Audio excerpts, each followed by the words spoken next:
Thank you, Mr. Chairman, and I thank the panel for being here. Mr. Swellenbach, you cut short your descriptions or stories.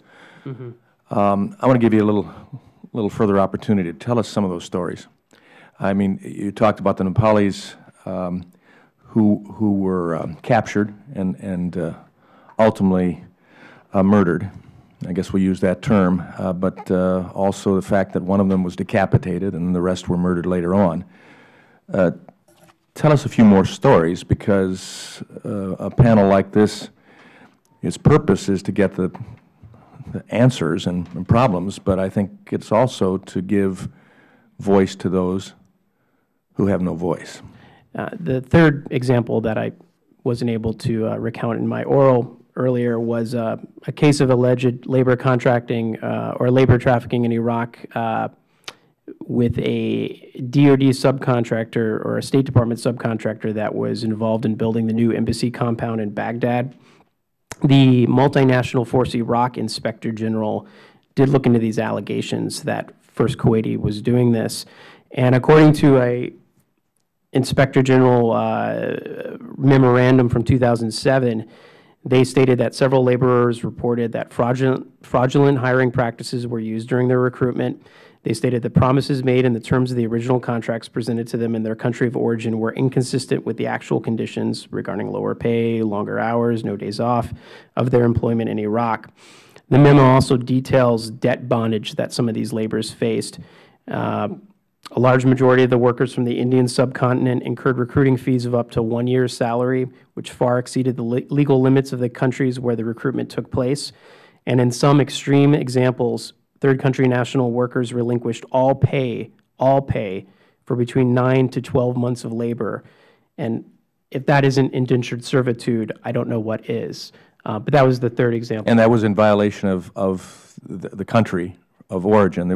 Yeah, they could not charge recruitment fees, but the labor brokers did anyways, and the laborers signed up with the belief that they would be making more pay when they eventually got to the country where they were going to do the work, and they often believe they're not going to Iraq, they're going to Dubai or some other non-war zone country. How difficult is it to investigate human trafficking allegations? Well, if you don't talk to the victims, it can be very difficult, and that's one problem I've seen in a few of these investigations is the victims say they were not interviewed by U.S. government investigators, and so that's a basic principle of criminal investigation is you want to talk to the victim. I mean, they're a key witness. So it's not difficult if you can talk to the witness, but if you choose not to talk to the witness. I don't want to minimize the difficulty of these investigations. They span continents. There's often a complex chain of subcontractors and labor brokers and recruitment companies. And sometimes I also think the investigators sometimes use a narrow lens when they look at a potential crime. They don't look at the procurement fraud elements of trafficking violations, and that I think they would be wise to do so.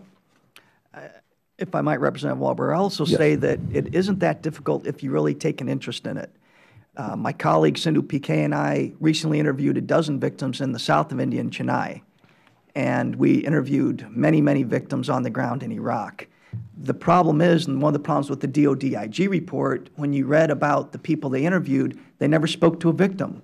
They spoke to government personnel. They said they even spoke to some of the management of the contractors.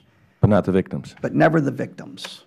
And the victims also need to be protected, because we've had situations when we'd speak to a victim and the next day they're on a plane home. And in fact, we interviewed these dozen men in Chennai this summer. That's exactly what all of them said. They knew they couldn't speak to an American because if they did, they'd be put on a plane home, which meant they're no job, they still owed the loan shark, and some very serious consequences for them. And they don't perceive that the DoD would be of any help or protection for them. One of the things that we found was echoed in Sarah Stillman's comments in the New Yorker, that please tell the American people, because if the American people know what's going on here, they will help us. And we had heard that several times in our interviews.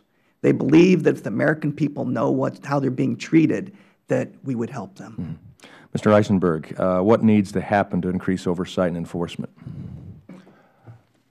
Well, I'd say that somebody within the hierarchy of the various executive departments needs to emphasize that this is a real problem. As an example, the person responsible for bringing to my attention at considerable cost to themselves what happened with Najla had originally tried contacting the U.S. government directly. That person had sent letters and emails to Department of Justice, Department of Defense, USAID, Department of State.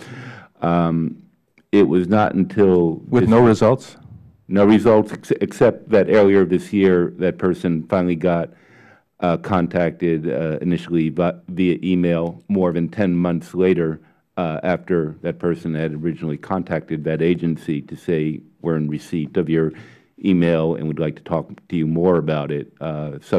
Since then, there have been an interview of that person and phone calls, and presumably they are now looking into it.